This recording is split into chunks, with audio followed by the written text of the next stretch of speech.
Fighting the urge to drink alcohol is exhausting, and exhaustion leads to drinking. In this episode, we chat with Mary, DeeAnn, and Billie about how to curb alcohol cravings. Whether you're working your way through dry January and it's turning out to be a little tougher than you thought, or you're just starting out on a lifelong sober journey, we're armed with the tools and mindset shifts that you need to get through the cravings and urges, take back your power, and gain the strength that you need to keep moving forward.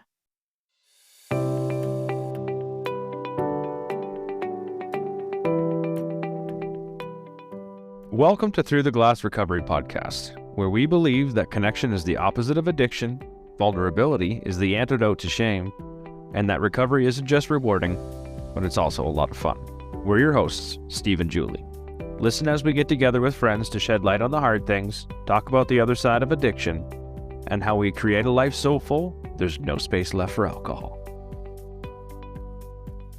If you're new to Through the Glass Recovery Podcast and are just starting out on dry January, make sure you check out our website for tons of free resources that will help support you on your journey, whatever your goals may be. You can find everything at throughtheglassrecovery.com.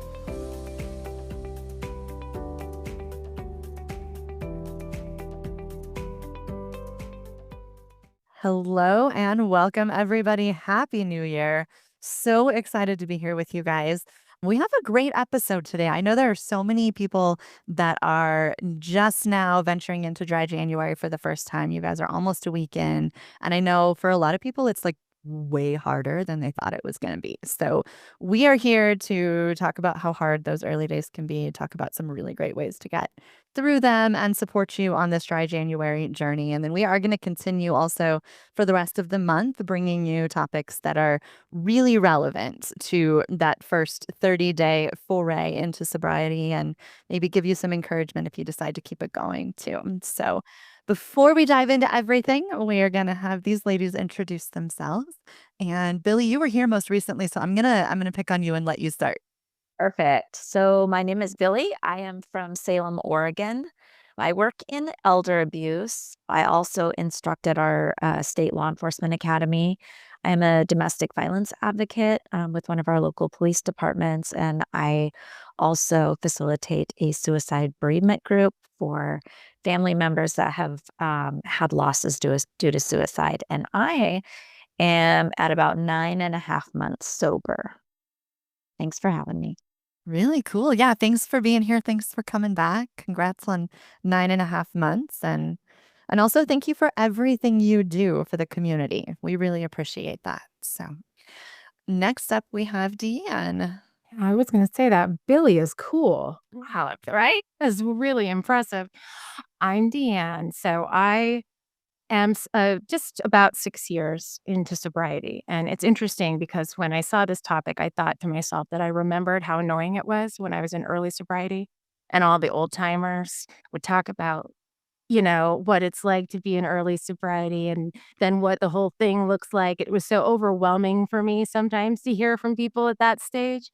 So I'm going to work really hard to be sensitive about that and kind of go back to that initial time for me, because it is a time that I have put a lot of energy into. I have, like I said, almost 6 years, which is 2,100 days. I know that because I looked at the NOMO app right before I got on here. And my life has completely changed since then. I have actually on a path to become a clinical mental health counselor to treat substance use disorder and co-occurring disorders specifically. And I have my own little endeavors, including something focused on helping to look at office culture and workplace culture and how to consider having more inclusivity for those who are in recovery or considering recovery or are sober curious or whatever that might look like. That's called Sober Positive Workplace. So if that's an area of interest, I do a monthly podcast on that topic. So I think I was lucky enough to be a guest. yes, and Steve was a guest. That's right. He was great. That episode's great. So go listen to that episode. But I'm really happy to be here to talk about this. And the endeavor that I first started into in sobriety was specifically related to cravings, and was about the idea of, kind of trying to differentiate between physical craving and behavioral and mental craving, and what does that look like? So I have a lot of tips that I put together for a dry January in the past that I'm excited to share if it's appropriate. So it's good to be here. Yeah, fantastic. Cool. Well, it's really nice to have you back. We're so glad that you're here. It's been too long, so lovely to see you. Mm-hmm. And then last but not least, we've got Mary. My name is Mary Baird. I am in North Carolina, and I'm trying to figure out how to explain what I do. If you've ever seen Mary Poppins, you know how Bert is doing all those musical instruments at the same time, and it's kind of cool and it's a little bit raucous. And you're like, I'm not really sure what exactly he's doing, but I know it's cool. I came out of a psychology background and I was in the restaurant business for 20 years. And I just kind of fell into that. I have 2 kids, and that really kind of was a downer for me in terms of having access to alcohol 24 hours a day in a high stress environment. I'm 18 months sober, and that was actually December 2nd was my 18 months. Congratulations. Eh, thank you. And simultaneously with the restaurant work, I was certified as a personal trainer and taught yoga. And so health and fitness is something that I think is extremely important in terms of our journey and just our life. So I am working in that field a little bit right now in terms of picking up more clients, but currently my profession, if I would say it, is a postpartum doula. I'm the second oldest of 9 children. My older sister is a birth doula. And when I needed a career change, she handed me a huge lifeline. And so I became involved in caring for newborns and infants for families that don't have parents close by or friends, first time parents usually. And I go into their homes and I take care of the babies at night so mom and dad can sleep. And I do some infant education and teach them how to be with their children, these little babies, which is just, it's a precious opportunity to just marinate these kiddos in a lot of love, a lot of reassurance, a lot of care. And it's something I would never, ever be able to do if I was still in a lifestyle that alcohol was involved in. So I'm incredibly grateful to be able to serve families right now in this capacity. Awesome. That is amazing. That must have been, well, you do so many cool things. And it sounds like that's a really brilliant way to create a fulfilling life. We talk to people all the time who are like, I don't just want to do one thing. And it sounds like you've actually found a way to not just do one thing. So I love that. Yeah. Too. That's a whole other aside. I just came in from taking care of my animal. Which is like a full on, I mean, speaking of like, I'm somebody who has a bunch of animals too, and that in itself is a job. So Yeah. good for you. Thank you. Cool. Well, it's really great to have all of you here. So, to get into our topic, the cravings and triggers in early sobriety are without a doubt the hardest part. Sometimes it's just habit, like the wine witch comes to visit every evening at 5 p.m. And other times we're faced with tough situations in life, and our first instinct is to use alcohol to cope. Whatever it is that causes the craving, it's important that we have a toolbox full of tools to get us through. So that's our topic for today at the start of dry January. How did you get through cravings in your early days? Or now, if you still experience them? And we'd love to hear some firsthand experiences about what it was like so our listeners can know that they're not alone and maybe get some ideas on new things to try to ease the struggle. So I'm going to start this one off. Ooh, that Because- never happens. No, it doesn't. Because I hear the wine witch all the time, but I never hear the term for the beer bastard. Ah, okay. Thank you for bringing that to our attention. So I sat here thinking, I'm like, what's the beer term for it? So if there isn't one, there is one now. It's now the beer bastard and the wine witch. And I think those go hand in hand. I think they're like best friends. They must be best I'm- friends because the beer bastard shows up when the guy stands in front of the barbecue. Right. Exactly. Anyways. Yeah. No, that's actually a really good point. Cool.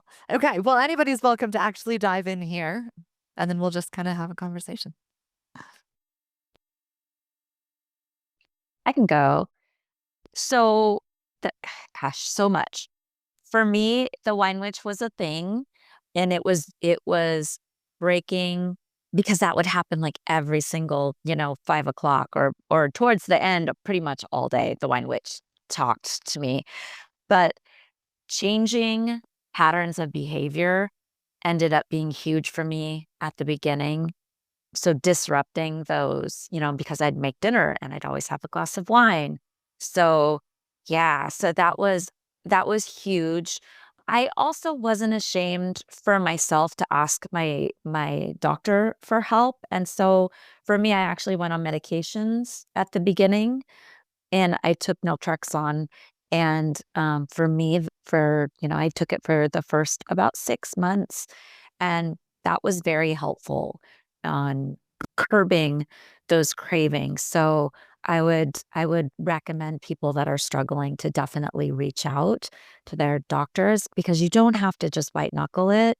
There are other options, and that's not the only medication out there. There are other options out there. And then I just did a lot of therapy because a lot of my drinking, besides the wine witch, stemmed from trauma and certain triggers that would bring things up. And so it was dealing with those things sans alcohol, instead of just using that as a coping mechanism to numb. It was just having to sit with those feelings and being comfortable with that. And I'll let someone else jump in now. So glad that you mentioned medical assisted recovery. Thank you so much for mentioning that. That was something I did not know about. I didn't even know there were options on the alcohol side at all. And there are, of course. So I'm really glad that you mentioned that. And I have to put in my little clinical plug just because I am in school, just to mention that withdrawal from alcohol can be very dangerous. So if you are attempting to do this without any doctor intervention, please just know and be aware that you have to be careful with that. Was one thing I wish I knew. That was one thing I wish I knew. Just I know it's outside of the topic, but that was one thing I wish I knew because I had no idea that withdrawals from alcohol could potentially be like life-threateningly dangerous. Wow, English is a second language there. Uh, but I had no clue, and I think that's really important for when this episode comes out on day 6. If you're struggling with withdrawals, I mean, that stuff's real. That is very, very real, and m seeing a doctor and getting help is not a bad idea, as scary as it may sound. Yeah. Yeah. So to piggyback on that, I'm going to go back in time. All of this started for me with a dry January. I made the decision. I was having all kinds of issues, right? And I'm like, I'm going to do this. I'm just going to do this. All these things had happened. I started the dry January. I made it till the Golden Globes. I don't know when that was, sometime around like the third week of January. And then I broke the seal again. And those 3 weeks were hard, hard, hard. Broke the seal again. And then it was off to the races. And things got really bad for me for a while before they got better. And it required me, in my case, not that this is everyone, realizing that I couldn't do it on my own, that I needed some support. So it's possible in a dry January experience that may start out one way that you might find something different. And that was the case for me. I wouldn't change it for anything. But it definitely was a surprise for me to kind of do the test and go, oh, wow, like this is going to be really hard for me. So the other thing I want to just kind of talk about in terms of what worked for me in that early time, I think I'm really big on analogies. I like being able to visualize what's happening for me physically or physiologically and some sort of weird analogy that I can like relate it to. So I think this is true with the whole craving experience in particular. And I've heard it many times. All of you may have before, but it's that roller coaster experience, being in the midst of it, and it starts to build, and there's this building feeling, and then the mind starts in too, and it's adding fuel right on top, and emotions start coming up and all of this. And it's like that tick, tick, tick, tick, tick, tick, tick, tick, tick thing that's happening like on the roller coaster. And it feels like it's not going to stop. And it feels like you have to do something or it's not going to stop. But the crazy thing is once you test it a few times, you realize that it does stop and that you don't have to do something. Even though there's like that moment that's almost like this cusp you have to get over where you go, this is going to be okay. You get to the downside of it. And then, the next one comes along and hopefully over time they're happening farther apart from each other. And it slowly does start to work. But it can feel there's these moments that I think are very pivotal where you have to make those decisions to like stay on the roller coaster for a minute and see how it plays out. So that's, I think, all I'll say for now. That I'm glad that this was a topic because I was furious when I discovered that there was medical intervention. I went to the walk-in clinic for what I thought was a UTI, and I was in a lot of pain. And I had been drinking 24 hours a day for probably 6 months. I don't think I'd had a sober day. I was in a really, really destructive relationship and still in the restaurant industry, which I hated. And they did the test and they said, well, everything presents like what you're describing, but we can't find any sign of that infection. I need you to go to the ER. And they ended up keeping me in the ER overnight. And I had a bladder infection. I had distressed kidneys. They gave me 2 bags of fluids because I was so dehydrated. The doctor said my liver was very pissed off and I had a cyst on my spleen. And he came in and said, I'm going to give you this medical detox. It's a 4-day regimen of Librium. And it may or may not work. I can't guarantee it will. You may relapse. Some people do. But I'm going to prescribe this to you because it'll ease your detox symptoms. And 4 days later, when I had 4 days of sobriety under my belt and I got a little more clarity, I realized that alcohol really had almost killed me. And so for the first, I would say, I didn't really struggle with cravings for the first 2 to 3 months. People talk about the pink cloud. I was not really in a lot of literature. Anytime I thought about drinking, I almost became physically nauseated because I just thought if I pick that bottle up again, I just don't think there's any coming back from this. I was so close to the edge. Those 4 days of sobriety, that 4-day reprieve from I had tried to quit on my own. And when I saw like a ceiling fixture walking across the sky, I was in bed. I was like, I think I'm in trouble. I think I'm in trouble. I think I need help. So getting sent to the ER was the biggest blessing of my life. And those first few months really just impressed upon me that if I picked up the drink again, it was going to go down a path I didn't think I could come back from. That's not to say that there weren't thoughts. I think I was about 30 days in and I put my hand on my door to walk into my house and I thought, oh, it's time for a glass of wine. And then I stopped and I was like, that's the weirdest thought I've ever had.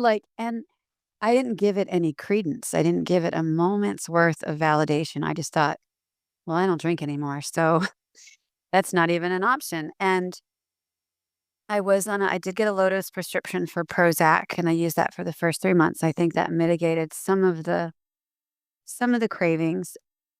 And then I also got really involved in the sober groups and becoming a moderator of the Slay the Poison Dragon sober group and put myself into a position of accountability such that cravings would come and I would think, all these people, like we're in this together. We're looking towards one another on this journey. And cravings would come and hard times came. I mean, about 6 months in, I just had some situations with my family that rocked my world and really hard stuff. And I thought about drinking and I thought just the constant awareness that absolutely no good would come from it. That the path was so destructive. Um, but I still wanted to make all those problems go away, and constant attention to how I could navigate those issues, constant support. I had friends in AA and NA, not sponsors, but people I could call and say, how do I manage my life without alcohol? So I feel like I kind of shifted the question away from how do I handle this craving to what do I actually do right now in this moment that will mitigate this need for whatever I'm trying to numb, whatever I'm trying to ignore, whatever I'm trying to run away from. It's not going away, and it's not going away with alcohol, certainly. So there was a lot of support. I just surrounded myself with a lot of support to manage those situations without picking up a bottle. You said something really important there that I've kind of I explore with clients a lot, and that is the idea that every craving is generally based in an emotion, and that is generally based in a need that we have that is going unmet. And we have, for however many years it is that we've been drinking, instead of ever trying to meet the need, we just throw alcohol at it and try to numb it and shut it up instead and just bury the need, right? So we are essentially these humans that are just wandering through life with this giant pile of unmet needs that we're carrying around with us, whether that's a need for connection because we're lonely, or it's, a need to allow ourselves to grieve, or a need to express the way we're feeling, or stand up for ourselves, or there's so many different things that we need to be doing to create a life that's healthy, to create a life where we don't want to drink.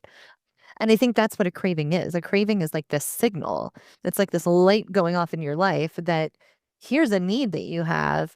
You need to figure out what the need is so you can figure out what you're going to do about it. I think a simple example of that one that a lot of people used is drinking to sleep. Right? I need to go to sleep. I'm gonna have a drink a couple just to get myself relaxed. I need to feel relaxed, so I'm gonna have a couple of drinks to achieve that feeling. Yeah, Anyway, yeah, absolutely. No, that's a really good point. I need to relax. I need to essentially bring my nervous system into a lowered state because I've been stressed out all day. Like that's what we're doing, right? We go to work, we deal with life, we're super stressed out, and our nervous system is just cranking for most of us. And so all we want is to find a way to lower it, but we've always just dumped alcohol on that, and we're not even really solving any problems. Whereas if you learn how to regulate your nervous system and you learn how to bring it back down to a normal level, then you're dealing with the issue. And I think that's a big thing with cravings. And when you're on day 6, sometimes you are like, to hell with that. I can't get through the next 20 minutes, right? And so I think there's a time and place for let's dig into the craving and let's uncover the need and let's, create an action plan. And there's also like go take a hot shower, walk for 15 minutes and call your friend, right? Like Mhm. there's two different ways to handle a craving. And I think sometimes it's what can we learn from it? And other times it is like whatever it takes to get through this. That's what you need to do right now. so I'm gonna bring up something that for me when it came to the idea, Mary, you talked about, like that idea comes in your head and you're like, "Oh, I could use a drink right now." And then you're like, "What just happened in my mind?" Right? And you can either continue to feed it or you can starve it. And Julie, you can talk about the monster later. Okay. But you can continue to feed it or you can starve it. There's two options there in the end. And there, I guess I want to talk about the fact that if you turn around to a friend or even yourself and you're like, oh my God, I can't believe I'm thinking about this. I'm like 3 months in. Oh my God, I can't believe I'm thinking about this. I'm 2 weeks in. I should be past this by now. And as soon as you're like, I should be past this by now, since when was it bad to have a craving?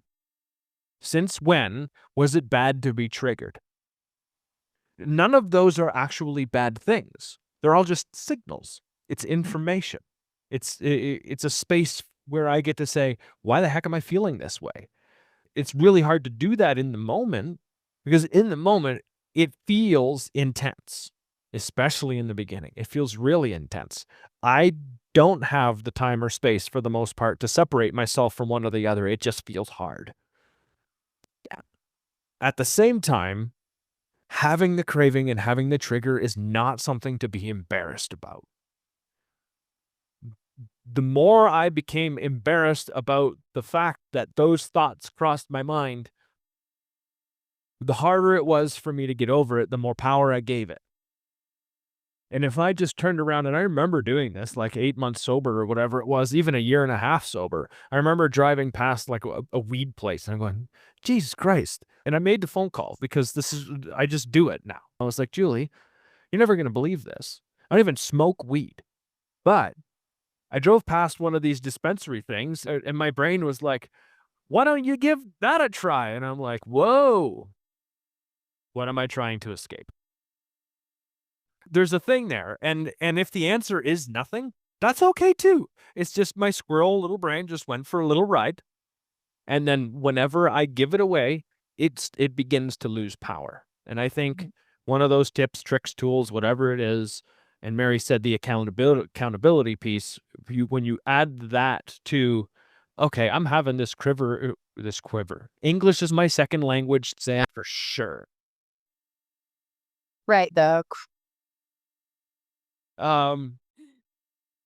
It's one of those things that if I do have a friend that I can trust and find a place to put it, I almost, if I ever want to relieve that stress and that tension, because that's what it feels. It feels like tension. It's a ball of what the fuck, and I don't know what to do with it. But if I call up a friend or if I send a message and I say, this is how I'm feeling right now, I get to acknowledge how I'm feeling, and then I get to have a conversation about it. And then it's almost magical how fast that disappears after. Just Absolutely. acknowledging the fact that it exists. Well, I think it's really scary for a lot of people. In my experience, like 6 days in and you have a thought and you think, oh my God, does this mean I'm an alcoholic for life? Like, does this mean I'm destined to a life of struggle? There's not enough practice at 6 days to go, "Mm, it'll pass." And that's what I've experienced over 18 months is practice. And there's also a bit of we see it all the time in the sober community, right? Like, I'm 24 hours without alcohol. Why don't I feel amazing? And you're like, because we've been poisoning our bodies for however many years. And the immediate results don't come in that moment or in that day or 2, 3, 4, 5, 6 days, 2 weeks, 3 weeks.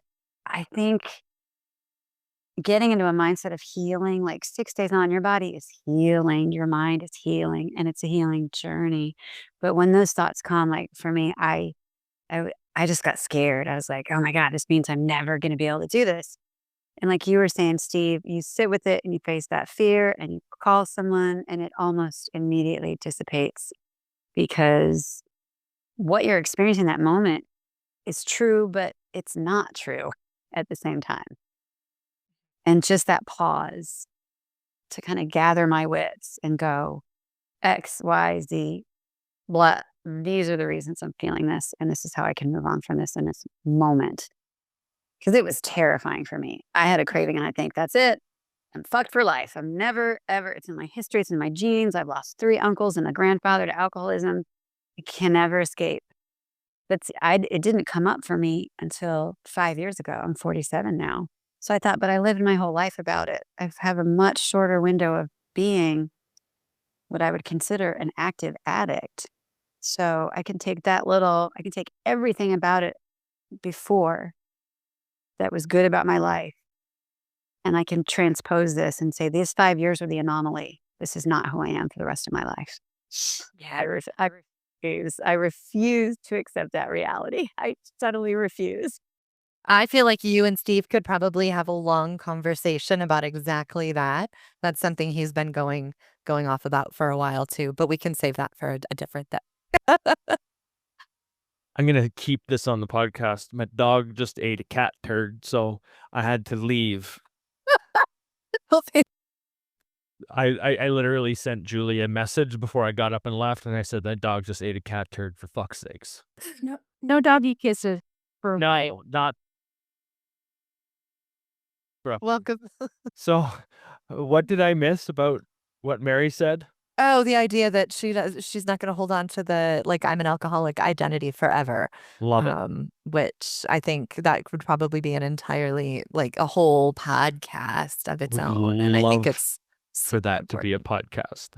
I just finished changing my handles on social media to it used to be the open alcoholic. Now it's the recovered alcoholic. Yeah. So I've wrestled with this idea absolutely myself. Okay, I'll shut up now. Thanks for catching me up. So I have to jump in on this. I have a lot to say in terms of what Mary said and what you shared, Steve, but let me think. What I think the big thing I want to share is it is the absolute, it's like an evil, evil, shitty prank that someone is playing on us. That the thing that we utilized for potentially depression or anxiety or whatever we might have been dealing with, that when we stop doing it, it's going to make those things, there's a good chance that those things are going to be worse. That feels like a mean trick, right? Because think of, like, in your brain, you're going, oh God, yeah, I can't do this. I can't be here again. I'm right back where I started. I don't have anything else to use to deal with this. So if that's happening, just know that there is some normalcy to that. I mean, it's really ironic that we use alcohol for anxiety when it is known and proven to be anxiety inducing for a variety of reasons.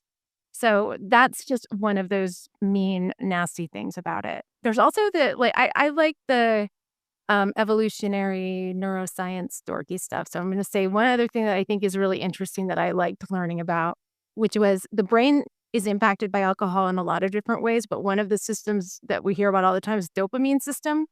And the whole idea with that goes back to when we were hunters and gatherers and we found some berries and we loved those berries because we needed them and we needed to eat and we needed to survive. So we needed to get back to those berries sometime in the future. So our brains, our dopamine system would kick in and imprint on that particular thing so that we could get back to it.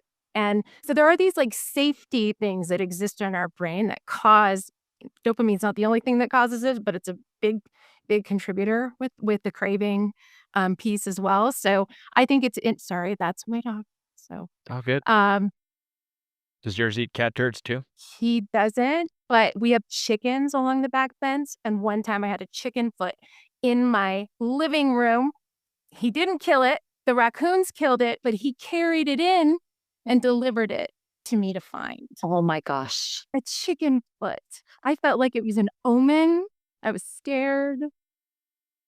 His name is Noodle, and he sounds innocent, and he really is. He didn't kill the chicken. I was really glad once I figured that out because that felt awful to me. I'm like, I don't know what I'll do if I learn that he is that, even though he is a wild creature. But okay. Anyway, so what was I going back to? Oh yeah, Hunters and gatherers and don'ts. okay. All that stuff. I like that stuff. So anyway, I just share that to say that there's stuff going on for a reason. It's tricking you a little bit and it sucks, but it's real. But then the last thing I want to comment on what Mary said that I thought was really beautiful and important was that moment you talked about, Mary, where you realized that drinking wouldn't make it better. And I have one of those, like, in my story, like, I remember it very well. And it's a weird moment. It's freeing. It can also be kind of sad. That was, like, the point when I realized that I had to mourn what I knew, that, like, that thing, even though I was 6 months sober at the time. I mean, it came later. It was when I was sort of faced with this sort of moment and crossroads on dealing with something and going, oh, it won't. Like, actually, now I believe it. I know it's not going to make me feel better. Crap. Like, now what? There was something in that belief that was beautiful and freeing, but also, like, meant it was time for the next thing. And so I don't know. I really liked that you shared that moment because I think that it can be really pivotal. Everything kind of changed for me after that. And it didn't mean it was easy. I mean, it felt like my skin was peeling off my body, but there was so much relief in knowing that I wasn't gonna pick up a bottle no matter what, and I could get through that pain, and, it's so fortifying to know that the pain won't kill me, and the pain of drinking is so much worse than the pain of just facing that circumstance. It's a scary higher. No, that right there, what you just said was huge for me in like and you said it's fortifying. Like every time you make it through a really, really hard craving, no matter how it is that you get through it, you're gonna, like, wake up in the morning or you're gonna, a couple of hours later, you're gonna feel so much stronger. And, I Mhm. call it, like, building your sober muscles, right? Every single one that you make it through, you get stronger, and the next craving is gonna be easier to get through. It's no different than lifting a weight, and, if you keep lifting that weight, eventually it gets easier. I know for me, like, the craving that I remember the most, like, I mean, we all have cravings, that we have the thoughts that come up, we have the habits we have to change. The craving that I remember the most, I was emotionally just crushed, like, everything felt awful, that kind of, like, depression where you're like, "There is no hope, nothing's worth it," like, it was bad, and I wanna say I was about 3 months sober, and everything felt wrong in my life, and I don't even know that I can give you a reason, like, it wasn't a triggering thing that happened. And I've struggled with depression my whole life. I'm happy to say that 3 years sober and depression's not really a part of my story anymore. But at that point, 3 months sober, I was just I couldn't dig myself out of whatever hole it was that I had fallen into.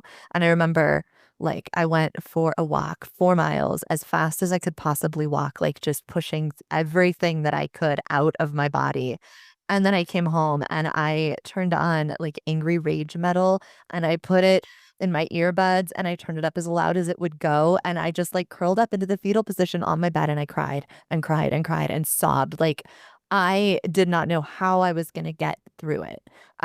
It was, like, the most horrible night that I can remember in sobriety, of I just wanted to drink all of whatever that pain was away. And I woke up in the morning and, like, everything felt so much clearer. I've never had a crash like that again. I made it through it. I proved to myself I didn't have to drink through it. And when I woke up in the morning, I could start, like, digging into why the hell did I feel so awful? And that actually gave me the courage to start facing it Mhm. because I knew I never wanted to feel that way again. But that's one of those I can't remember who it was that said that, like, it is just not an option to drink anymore. You have to remove that possibility. There cannot be the am I gonna drink? Am I not gonna drink? Am I gonna drink? Am I not gonna drink? Because you're gonna make yourself crazy. Like, my first 30 days, all I did was commit to 30 days. Like, I don't does not matter what happens, it does not matter how I feel, I am not drinking for 30 days, like, I took the option out of it, and once you get there, you find some way to fight your way through it, and I didn't have a lot of cravings that were that dramatic, but I'm also not the only person that's had cravings that dramatic, like, it does happen, and you can also make it through, and you are gonna be okay on the Mhm. other side of it. You're probably gonna feel a lot better having just cried it out, and, screamed and yelled Right. and whatever it took. Um, so, yeah. I think it's definitely a superpower. I think sobriety is a superpower, and I think especially when you go through those, like, tough cravings, that is a freaking superpower, and I feel I'm not I feel so proud of myself when I get through something like that and I'm like, I didn't have to drink. And then I see other people and they're like, "Oh, I had a really crappy day. I'm gonna need a glass of wine or I'm gonna need an extra drink tonight." And I'm like, I don't need that. Like I have that power to be one of those people that, yeah, I pushed down a lot of stuff through life and drank a lot of it away, but just having that ability to be sober and that ability to tamp down those cravings, just when I think that I've got him like super under control, something will pop up, and it'll most of the time when they talk about that first whole year, it'll be like this summer was like, oh my gosh, I really enjoyed like going to wineries. So it was like the blue sky, and to me it would be like, that's wine tasting weather. Or like, so this is my first sober Christmas time, and so it's like the eggnog with the whatever. It's like, oh, okay, like, that'll just like pop up, but I'm able to sit with it, address it, and then just be like, nope, that's not me anymore. And it's just so fascinating. Like DeeAnn was saying that, that brain science behind it all. Mhm. Well, and once you get sober, you feel like you can do anything, right? Literally anything. And even if it has nothing to drink, nothing to do with drinking, like anything comes up and you're like, I did totally do that. I got sober. Like, yeah. Hmm. I think there's so much to do with the language of it too. I've always been fascinated by neurolinguistics. And I think we've said it twice just in this conversation is that we talk about drinking our problems away. And it's like, we don't drink anything away. We just drink it out of our realm of consciousness for a short sliver of time. And it's such a false construct that we drink anything away. We just drink ourselves into oblivion because it's all there when I wake up. So, like, the craving is like, I'm going to try to drink this away, but guess what's going to happen after? It's not gone anywhere. It's not away. It's closer than it ever was before. And it's usually a lot worse than it was, yeah, before I had that drink. So I like to try and define things. Julie knows this. I like to give things like a definition, something I can grab onto myself. And I'm just listening to everybody talk, and I'm like, okay, so a craving is like the physical part. And then the trigger is the emotional part that triggers the physical part. And DeeAnn's sitting here looking. I'm spitballing. I'm just throwing this out there because I'm listening and I'm trying to like put pieces in my mind together, thinking about it differently than I've ever thought about it before. So because the trigger seems, and I'm going to use my own experience here, the trigger is normally an emotional response to something. And then once I have the emotional response to something, my then craving is to remove that. Mhm. Right? So then my response to the craving is the lessons that I've taught it. So I've taught myself that if I drink, this will go away. I will immediately satisfy this need. And then the craving is now gone, except for now I'm in a whole different ballgame. Yeah. Right? So I don't know if I explained that well enough, and I think I did, but because for me, it's there's almost always, other than like the very, very beginning where I mixed up the physical and emotional parts, right? They all look the same. They all blended in. It just felt like I need a drink, and I don't know how to explain it, and I just need to claw my way through it at the beginning. And then I get a chance to go like, what is that trigger? I'm going to go back out to, I used to always, every time I barbecued, I would have a beer in my hand. So then the first time I went out and barbecued without a beer, because drinking wasn't a thing I did anymore. And Mary, you talk about the neurolinguistics, which I'm huge part of too, because I believe our words hold so much power. And I wasn't at that point where I was like, I don't drink anymore, but I can say that now, and it's just something I don't do. But back on day 6, when I'm going to try and do something that I used to do, and my habit says that this is what I'm going to have a drink while I do that, I have to rewrite that whole habit. And the tension in rewriting that whole habit, even though it sounds like it's something simple, a simple task, I'm going to go outside and barbecue. I'm going to go take the garbage out. And when I took the garbage out, I went and had a drink too. Or I'm going to drive, because that's something that I did. I drank and drove, right? I have drinking associated with tasks. And then because it's associated with a task, I now have to go, okay, what am I going to do differently in this task when I'm faced with it? Because half the time I didn't know I was going to be faced with a trigger until I got triggered. And then when I got triggered, now I have to fight the craving. Mm-hmm. And that's where I think those tools come in. We had a really great one when we had this episode where somebody had a list of 5 things that they did before they even entertained the idea. I have to. Right. Hey, you send us that list. We will put it in the show notes, though, for real. That would be Yeah. amazing. Right. There's a whole bunch of things that I could do. But in the moment, it's really hard to separate myself from it. And I want. go ahead. Oh, Yeah, go. sorry.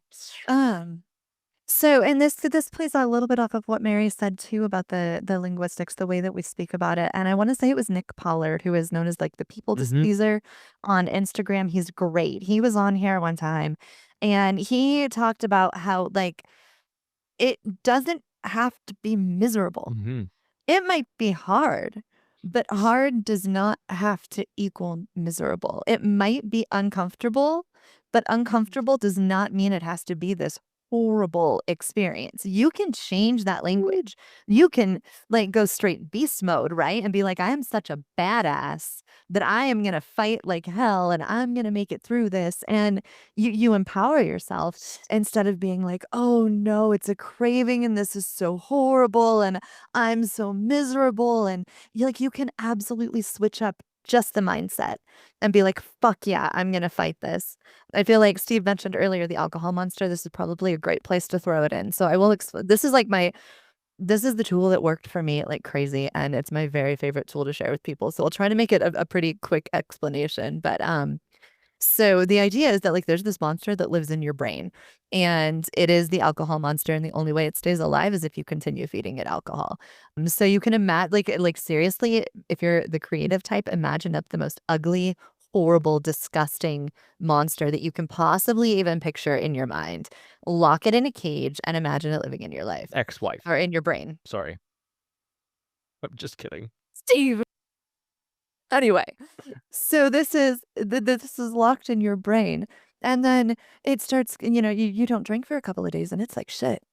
I'm starving. I'm hungry. I need to be fed. So it starts screaming and it starts yelling, and it's a lot like a toddler in a grocery store that wants candy, where you ignore it and it gets louder. And then you ignore it some more and it gets louder. And if you can like grab the empowerment there, like I am starving that motherfucker.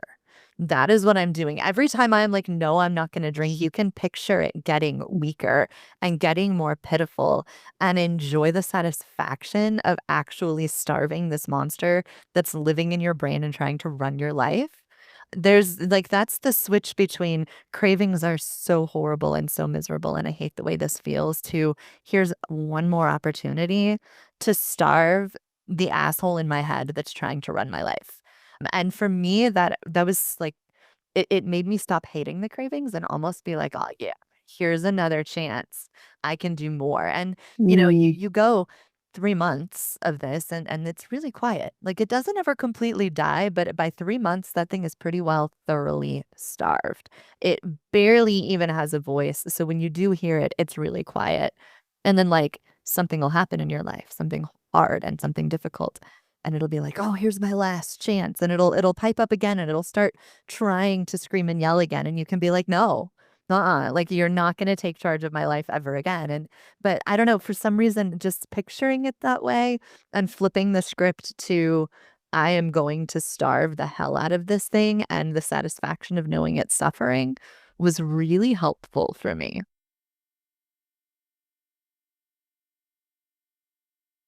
Yeah, I love that, and so I've heard it similar, but almost like just a little twist on it, and because it's completely, like, science-based. If you look like, Smart Recovery has something called Name Your Urge, so it's a little different. Maybe you don't picture it as a monster, but you call it something. Mine is Karen, and it's like, "Karen, like, we're not doing this right now. Not right now. And now I'm like, "Ooh, I should have given it, like, a face and, like, like, that would have been a different but so and the idea being that there is, like, I think Mary mentioned the pause. There is something when you can create that distance and then be able to, like, look at it objectively and say, "Hey, Karen, uh-uh." That, like, that can create enough space. So I think, like but I really like that Mine looked like Smeagol monster idea. from Lord of the Rings, and I had a cage. I feel like I had a little monster too. I never gave it a name. Yeah. No, no, no. Not Smeagol when he's sweet, It's but S East. Okay, it looked like Smeagol, and it had a cage, and it was inside the cage, and it would scream inside the cage, and I was the one who held the key. And if I went to go and unlock the door, then I would let Smeagol out.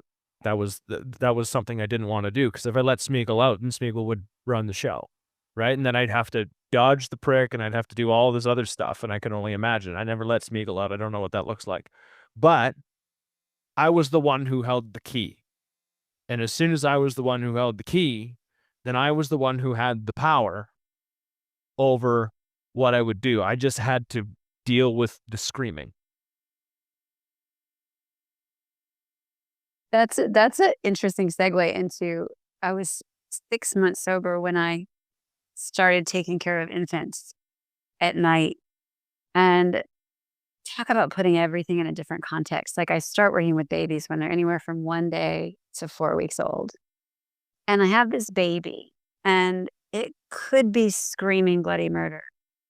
I can't get mad at the baby because I don't I have to try to figure out what it needs. Like, what is this child screaming for?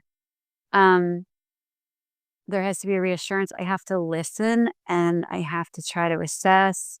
And I think this is something that was probably pretty powerful because I have to become attuned to what those cries mean. Like, if there's a monster in a cage or a screaming baby, are they hungry? Are they tired? Are they um are they do they have a tummy ache? Do they need a burp? you know? And compassion, I just started developing this compassion working with these little creatures that didn't have a voice. And in a way, I feel like that monster, like, I can't, like, it's just screaming, so I can't understand what it's saying. But if I can start to discern what that little thing is crying for and I can meet the need, it's much easier to resist those cravings. I can eat, I can drink, I can go for a walk, I can burp, I can throw up, I can I mean, is my diaper full of shit? Do I need a diaper change? Like, all this stuff kind of transferred compassionately to myself in these situations where you don't punish a baby for crying. So it took me kind of out of a context of punishing myself for these experiences because there's this creature inside me that is crying and screaming, but just like I would treat a baby. My gosh, I remembered one time I spilled a bottle of cold milk on this kid, and he looked at me like, what just happened?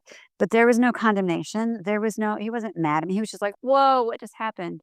And I looked at this child and I thought, oh my gosh, that's me. Like, sometimes these things come at me. And if I can just go, whoa, what was that? Not get mad and not try to impulsively reach for something.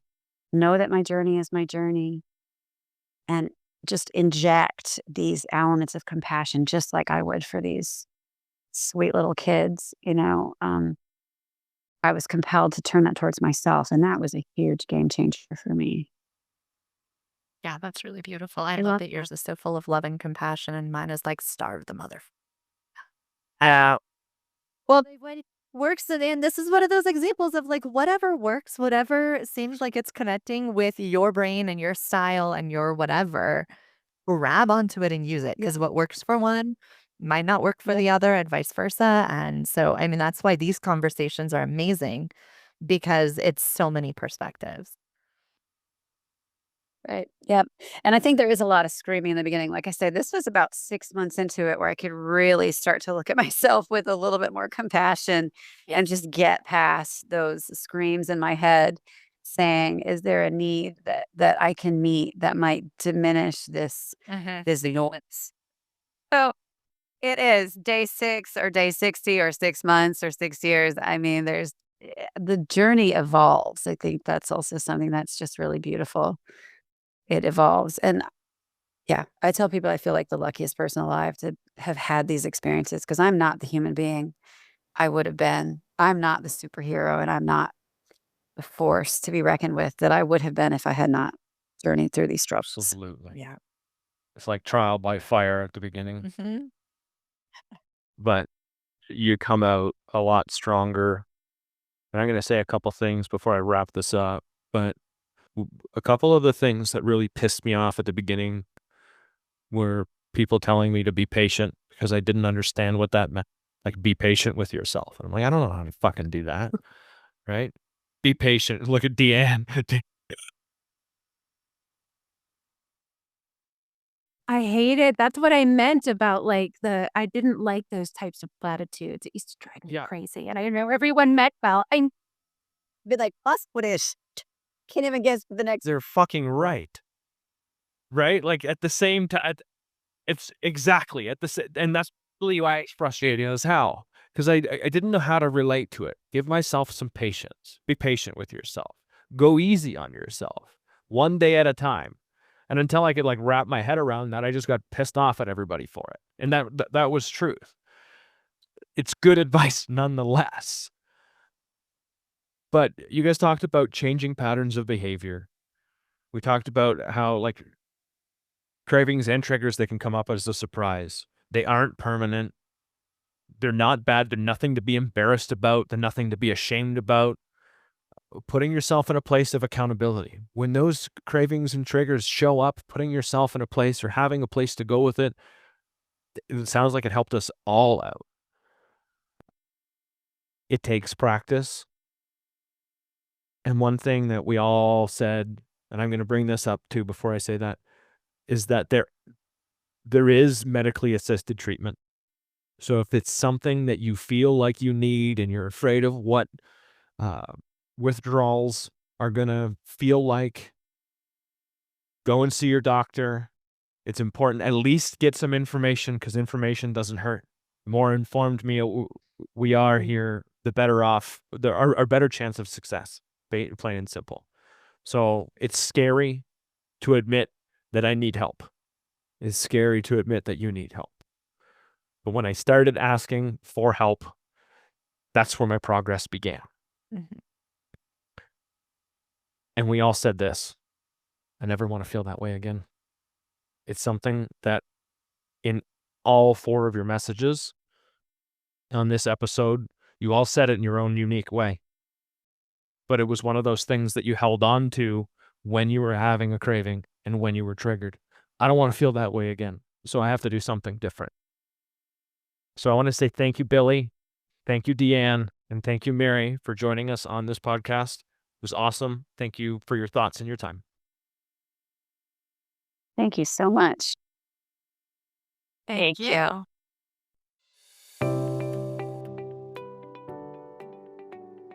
If you've ever thought you'd enjoy being a guest on our podcast, please drop us a message on social media or send us an email, and let's chat. We're always looking for new voices to add to the conversation.